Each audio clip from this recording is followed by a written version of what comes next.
every pope's favorite breakfast. That history almost forgot is a unique historical and cultural concept that blends two seemingly unrelated ideas: papal history and forgotten breakfast traditions. By reimagining what different popes might have eaten for breakfast across the 20th century, this concept offers a fresh and engaging way to explore vintage American food culture, forgotten meals, and nostalgic trends. Each breakfast is carefully selected to reflect the time period, social conditions, and food innovations of the era it represents. Number 1. The Depression Morning Toast. Pope Pius XI, 1930s. During the darkest years of the Great Depression, breakfast became an act of resourcefulness. The Depression Morning Toast, a humble precursor to French toast, was born from sheer necessity. With eggs and milk often unavailable or too expensive, home cooks turned to a simpler method. They took thick slices of stale bread, dipped them into a basic mixture of water and sugar, then pan-fried them in lard or leftover bacon grease. The result was a slightly crispy, warm, and subtly sweet dish that filled empty stomachs and stretched the pantry just a little further. In 1933, a visit from Pope Pius XI to a typical American household might have involved this very dish.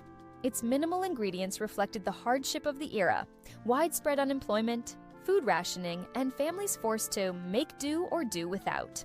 For many children, this toast was a rare treat. The crust would brown and crisp in the pan, the sugar would slightly caramelize, and the inside stayed soft. It wasn't fancy, but it was made with love, and for that reason alone, it held emotional weight. Families often shared stories or listened to FDR's fireside chats on the radio while eating breakfast together. Pairing options were equally frugal. A mug of chicory coffee substitute, a glass of diluted canned milk, or even plain hot water with a slice of lemon were common morning beverages. If someone had access to an apple or a bit of homemade jam, that was a luxury added on top. Butter, if present at all, was sparingly used or replaced with rendered drippings saved from previous meals. The Depression Morning Toast wasn't about indulgence. It was about surviving with dignity. It reminded people that even with little, they could create something warm, filling, and symbolic of resilience. Today, this forgotten dish echoes an era of grit and family bonds. Pope Pius XI, known for his austere lifestyle and moral leadership, might have seen in this toast not just food, but a metaphor for humility, faith, and the ability of the human spirit to endure. Number 2. The Victory Garden Oat Bowl. Pope Pius XII, early 1940s.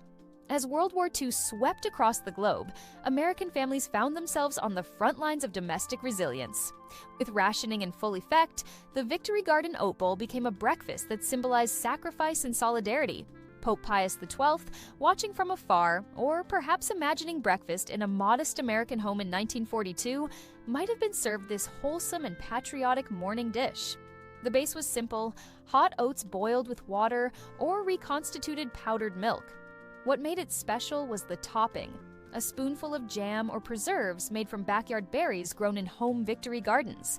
These gardens were encouraged by the U.S. government to support the war effort by reducing pressure on the public food supply. For many households, these small gardens were lifelines, producing raspberries, blackberries, or strawberries that could be canned and enjoyed months later.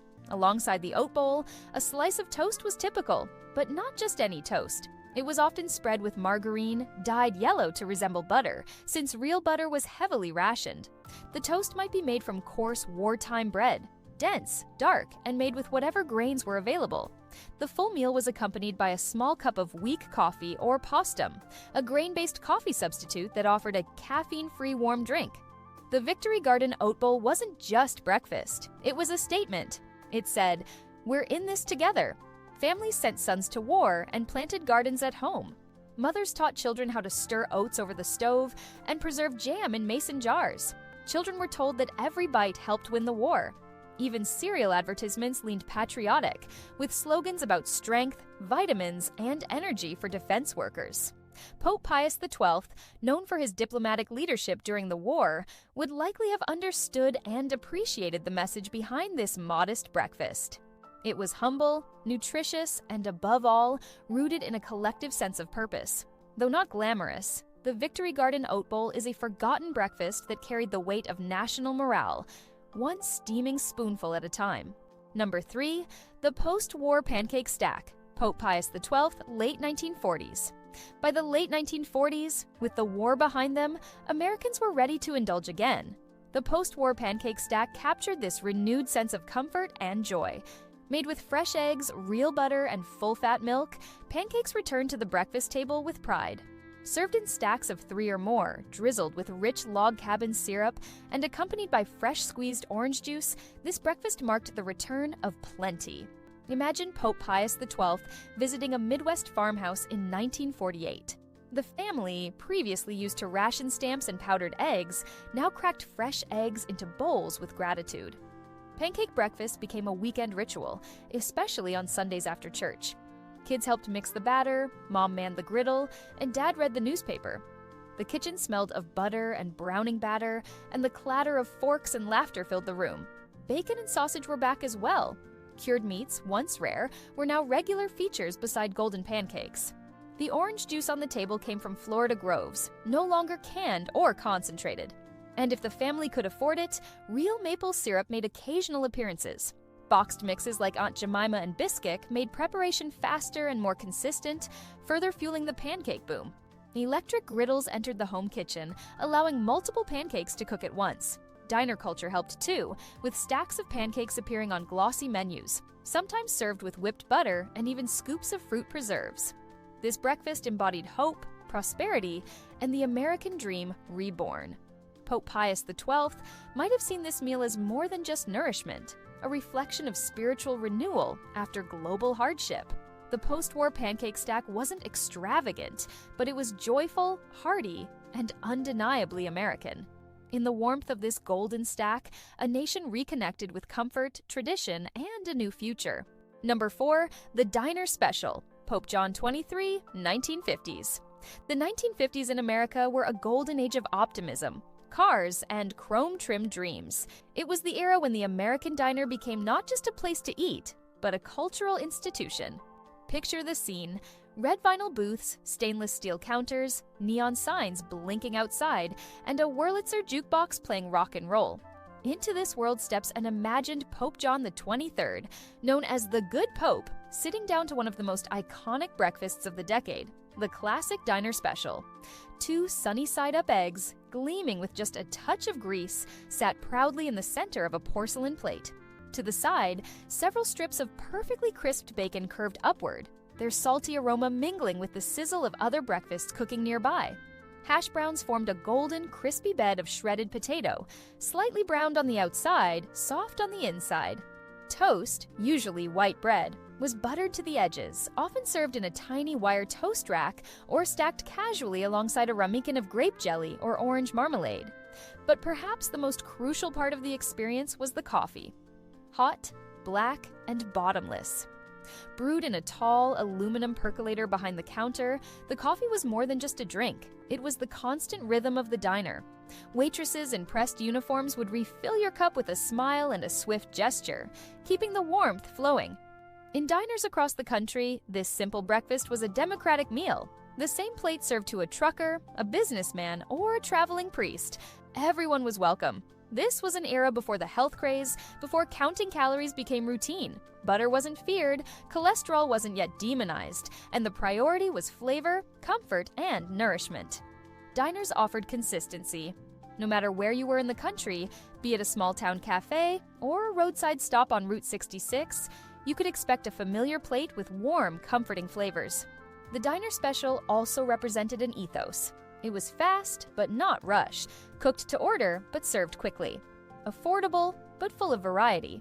A person could customize their plate, substitute sausage for bacon, ask for eggs scrambled instead of fried, or swap toast for an English muffin. It was personalized without pretension.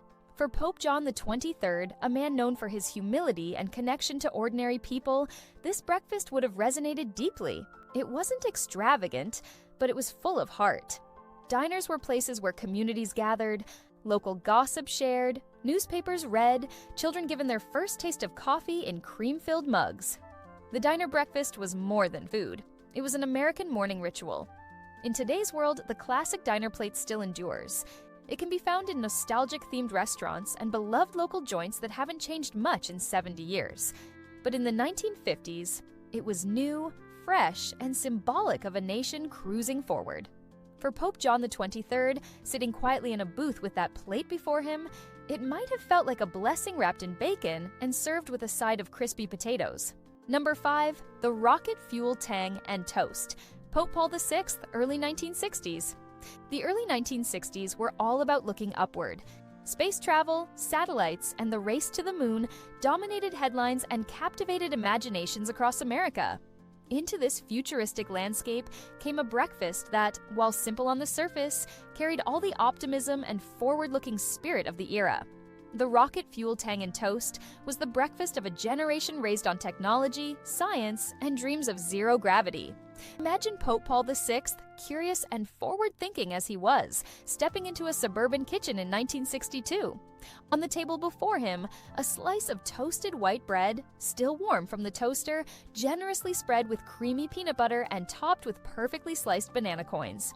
Beside it, a tall glass filled with bright orange tang, a powdered drink that had taken the country by storm. Not only was it sweet, convenient, and shelf-stable, but it had been chosen by NASA to accompany astronauts on missions. This breakfast represented a major shift in American food culture. Gone were the days when everything had to be made from scratch each morning. Tang, which you simply stirred into a glass of water, made vitamin C portable and exciting. The toast, now enhanced with peanut butter for protein and bananas for natural sugar, wasn't just tasty, it was seen as fuel. Kids across the country ate this before school, believing it gave them the energy of astronauts. There was also symbolism in the ingredients. Peanut butter was affordable, packed with protein, and part of countless lunchboxes and breakfasts alike. Bananas were considered a healthy fruit, easy to slice, and even easier to eat. The combination was comforting and forward-thinking. Traditional ingredients reimagined in a modern, no-fuss format. Tang, with its glowing hue and space-age branding, was marketed as the drink of tomorrow. It didn't require refrigeration. It was ideal for busy moms and rushed mornings. For a pope used to slow, ceremonial meals, this fast, bright, and efficient breakfast might have been a cultural shock, but also a delightful novelty. This breakfast also spoke to a deeper cultural undercurrent, America's embrace of convenience and innovation. It was the beginning of a trend that would only grow in the coming decades. Breakfast was becoming less about preparation and more about speed, efficiency, and branding. Yet despite its modernity, the Rocket Fuel Tang and Toast was deeply nostalgic. Children of the 60s still remember the taste of tang, the smell of toast in the morning, and the feeling of watching space launches on black and white TVs. It was a breakfast of wonder, hope, and ambition. If Pope Paul VI had tasted this meal, he may have smiled at the simplicity and symbolic power of it. Toast, peanut butter, banana, and tang, 4 ingredients that fueled both the body and the imagination. It was a plate from a world on the brink of incredible change, served with a sip of tomorrow. Number 6. The Granola Hippie Bowl, Pope Paul VI, late 1960s. By the late 1960s, American breakfast culture had begun to split. On one side, there were sugary cereals, frozen waffles, and Pop-Tarts. On the other, a counterculture movement was brewing, one that embraced natural food, environmentalism, and holistic living. At the heart of this shift was a bowl of granola, homemade, hearty, and honest. The Granola Hippie Bowl was more than breakfast. It was a declaration of values. Picture Pope Paul VI visiting Berkeley or Haight-Ashbury, invited into a kitchen that smelled of incense and fresh herbs. He's handed a wide ceramic bowl filled with thick, unsweetened plain yogurt. On top, a generous handful of granola made from toasted rolled oats, sunflower seeds, chopped almonds, raisins, and dried coconut. Drizzled on top, a spoonful of raw, golden honey, unfiltered, local, and earthy. This was a radically different kind of breakfast. It required time, intention, and mindfulness. Granola wasn't something you poured from a box, it was made in batches at home or bought in bulk from a co-op. Each bite was packed with texture, crunchy, chewy, slightly sweet, and full of natural fats and fiber. Yogurt added creaminess and tang. Honey provided just enough sweetness without refined sugar. The Granola Hippie Bowl was born out of rejection, a rejection of processed food, artificial flavors, and corporate branding.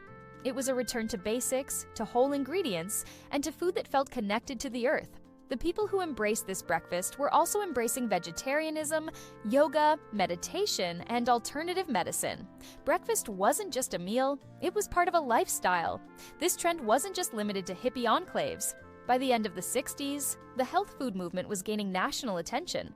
Granola recipes were being printed in underground newspapers, then slowly creeping into mainstream cookbooks. Eventually, brands would commercialize it. But at its core, this bowl remained deeply personal. For Pope Paul VI, a man interested in the spiritual and the bodily, the granola hippie bowl might have been an intriguing surprise. Here was a meal without meat, without sugar, without packaging. It invited contemplation and gratitude. It asked the eater to slow down and be present. And it was filling. Granola with yogurt was a stick-to-your-ribs kind of breakfast. It carried you through the morning, whether you were tending a garden, protesting a war, or writing poetry. It was an edible piece of the Cultural Revolution. Today, granola remains popular, but often heavily sweetened or processed. The original version, humble, hearty, and homemade, has faded somewhat from memory. But in that late 1960s moment, it was revolutionary. The granola hippie bowl wasn't flashy, but it was full of soul. The Pope might not have expected it, but he'd likely appreciate the care and intention behind every spoonful. Number 7, the Mc Blessed Muffin. Pope John Paul I, 1978. In 1978, fast food was no longer just for lunch or dinner. Breakfast had entered the drive-thru, and leading that revolution was a handheld marvel known as the Egg McMuffin. For Pope John Paul I, whose brief papacy lasted only 33 days, this could have been a one-time American encounter, but one that captured a moment in culinary and cultural history. The Mc Blessed Muffin, as we playfully call it, was fast food's answer to the traditional sit-down breakfast. The sandwich itself was simple but genius. A perfectly round poached egg, a slice of Canadian bacon, a slice of American cheese, all tucked into a toasted English muffin. It was warm, compact, and portable. Unlike greasy diner fare or cold cereal, this meal could be held in one hand and eaten in the car. It was breakfast for the commuter, the early riser, the busy student, and yes, maybe even the visiting clergyman. Introduced nationally in the early 70s and popularized by 1978, the Egg McMuffin changed the way Americans thought about breakfast. Suddenly, eating on the go wasn't just acceptable, it was efficient, and it tasted good. The McMuffin was hot, savory, and satisfying. It had the saltiness of bacon, the creaminess of cheese, the soft chew of egg, and the crunch of a toasted muffin. Behind this simplicity was a revolution in how breakfast was served and consumed. McDonald's had to create new kitchen procedures to cook eggs consistently and quickly. They had to adjust service models to deliver food at dawn. And it worked. Sales soared. Other chains rushed to create their own versions. The Mc Blessed Muffin had set the bar. If Pope John Paul I had tried one, he might have appreciated its balance. Not indulgent, not meager. It was a meal that nourished without pretense. It felt modern and humble, much like the Pope himself, who was known for his simplicity and warmth. This sandwich reflected the era: late 70s convenience, mass production, and rising time pressures. But it also fit the American spirit, a nation on the move, starting early, dreaming big, and grabbing breakfast along the way. The Egg McMuffin was the sacrament of speed, a full breakfast in a bite. And somehow, it worked. Today, the Egg McMuffin remains a cornerstone of fast food breakfast. It spawned an entire category and changed the way millions of people start their day. But in 1978, it was still fresh, still novel. A blessing between buns. And maybe, for a pope visiting the New World, a taste of how even simple things could leave a lasting impression. Number 8, the Saturday cartoon cereal. Pope John Paul II, early 1980s. Imagine it's a Saturday morning in the early 1980s. The TV is humming in the background, blaring the catchy theme song of He-Man, Scooby-Doo, or maybe even the Smurfs. A pair of kids in footy pajamas rush into the living room, each clutching a big bowl of cereal. What's inside that bowl? A sugary, Technicolor mix of Lucky Charms or Cap'n Crunch floating in a sea of whole milk. This was more than breakfast. It was an experience. And in this playful moment of American pop culture, we imagine Pope John Paul II, a man of great compassion and joy, catching a glimpse of that joyful chaos and smiling with amusement. Saturday mornings were a sacred time for kids in the 1980s. Unlike school days, there was no alarm clock, no rush, just time to relax and immerse in cartoons. And at the heart of that ritual was the cereal bowl. Lucky Charms, with its crunchy oats and sweet marshmallow shapes, had kids picking through for pink hearts, blue moons, and yellow stars. Meanwhile, Cap'n Crunch, with his absurdly crispy corn squares, was both a favorite and a challenge, known for tearing up the roofs of mouths but worth every bite. Both cereals were marketed directly to kids, often with catchy jingles and colorful animated commercials that aired between shows. This era marked the golden age of sugar cereals. The nutritional content? Questionable at best, but that wasn't the point. The cereals were fun, tasty, and full of imagination. The boxes themselves were interactive. Mazes, games, mail-in prizes, and sometimes a toy surprise hidden inside. Some boxes doubled as collectible items, especially those tied to cartoons or blockbuster films. Kids pored over every inch of the box while they ate, often reading the same side again and again just to stay in the moment. Parents weren't always thrilled about these sugary creations, but in many homes, Saturday morning cereal was allowed as a treat, a break from the oatmeal, toast, or eggs served during the week. It was a way for kids to have a sense of freedom, choosing their own breakfast, pouring their own milk, and zoning out to their favorite shows. It gave them a slice of independence. For Pope John Paul II, whose papacy was marked by youth outreach and joyfulness, this breakfast would have represented the essence of childlike wonder. He traveled the world, connecting with young people and preaching messages of love and hope. Imagining him seeing American kids laughing over a bowl of cereal and giggling at animated ghosts or space warriors wouldn't be a stretch. Maybe he'd be concerned about all that sugar, but he'd appreciate the joy. In many ways, the Saturday cartoon cereal was the soul of 1980s childhood. It wasn't gourmet, it wasn't nutritious, but it was colorful, imaginative, and full of fun. And for one morning a week, it turned breakfast into a tiny celebration. Something that even a pope might smile about. Number 9, the Power Breakfast Plate. Pope John Paul II, late 1980s. By the late 1980s, the cultural mood around breakfast had shifted dramatically. Gone were the carefree, sugar-coated mornings of early childhood.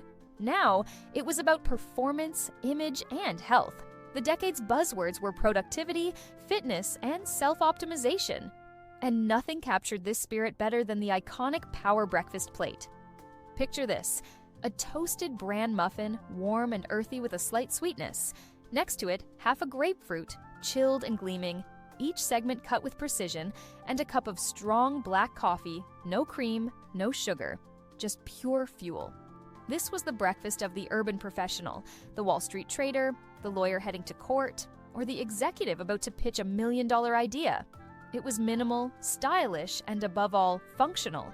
Pope John Paul II, known for his active, athletic lifestyle and intellectual discipline, might have appreciated this approach. He famously jogged, skied, and was in great physical condition for much of his life.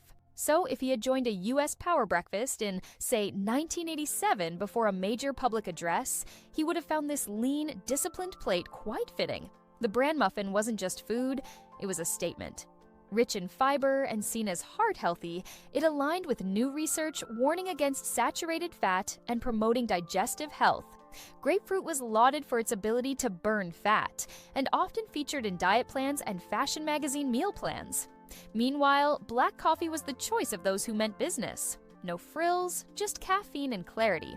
Restaurants began offering power breakfast menus around this time, especially in major cities like New York and Los Angeles. These meals were often scheduled early, 7 or 8 a.m., allowing professionals to eat, network, and still start their workday on time. Deals were made over bran muffins. Job interviews began over grapefruit halves. Book publishers, producers, and politicians alike embraced the power breakfast as a symbol of ambition and drive. Fitness culture also played a major role in this shift. The aerobics boom, home workout videos from Jane Fonda, and growing concerns about cholesterol pushed people toward lighter, cleaner eating. Instead of bacon and eggs, they chose fruit and fiber. Slim Fast shakes were another common breakfast substitute for those on strict diet plans, but the traditional Power Plate offered a more balanced, real food approach. This breakfast reflected the sharp edges of the late 1980s. Sleek, fast and a little intense, yet it also marked a move toward health awareness and personal control. Pope John Paul II, always focused on human dignity and the stewardship of the body, may have seen this trend not just as vanity, but as a genuine effort to live well and be ready for the challenges of the day. Number 10. The Forgotten Cereal Duel. Imaginary Pope Leo XIV, modern throwback. Let's time travel to the late 1980s, a golden age for pop culture, where breakfast and branding merged into something gloriously over the top. In the cereal aisle, past the standards like Cheerios and Corn Flakes, lived the true treasures, limited edition novelty cereals. Chief among them was the Nintendo Cereal System, released in 1988. It was a breakfast double feature. One box, 2 cereals inside, Super Mario Bros. On one side, and The Legend of Zelda on the other. This was the kind of breakfast that felt like opening a video game every morning. Pope Leo XIV is fictional, of course. A modern, imaginative pontiff for a playful segment like this. But if he were a kid in 1988, or even visited a young gamer's house back then, this cereal might have caught his eye. The box artwork was bold, pixelated, and full of Nintendo magic. The cereals themselves, crunchy, fruity shapes vaguely resembling characters and items from each game. Mario's cereal had tiny mushroom and coin shapes with a berry flavor, while the Zelda side had shields and hearts with a more citrus profile. In truth, they didn't taste all that different, but for kids, it was the idea that mattered. This was also the era of Ghostbusters cereal, which featured marshmallow ghosts and a vanilla-flavored crunch. Smurfberry Crunch turned milk blue. Mr. T cereal boasted sweetened corn and oat bites shaped like the letter T. The breakfast bowl became a playground for licensed characters. Kids didn't just eat. They role-played. You could pretend to be Mario, catching coins before school, or bust ghosts with a spoon. These cereals were often short-lived, disappearing after a year or two. But their impact was lasting. For Gen Xers, they represent a nostalgic blend of entertainment and morning ritual. The commercials were loud, colorful, and filled with catchphrases. Some even had tie-in comics, puzzles, or action figure coupons inside. It was marketing genius and breakfast bliss. If our imaginary Pope Leo XIV had to pick a forgotten favorite, this would be it. Not because of taste, most of them were average at best, but because of what they represented. A moment in time when breakfast felt like play, when food and fantasy collided in the most over-the-top American way. And while these cereals are mostly gone, they live on in collectors' markets, retro blogs, and in the fond memories of anyone who ever poured a bowl while watching Saturday morning cartoons. The Forgotten Cereal Duel isn't just about food. It's about imagination, branding, and a brief period in history when even breakfast was an adventure.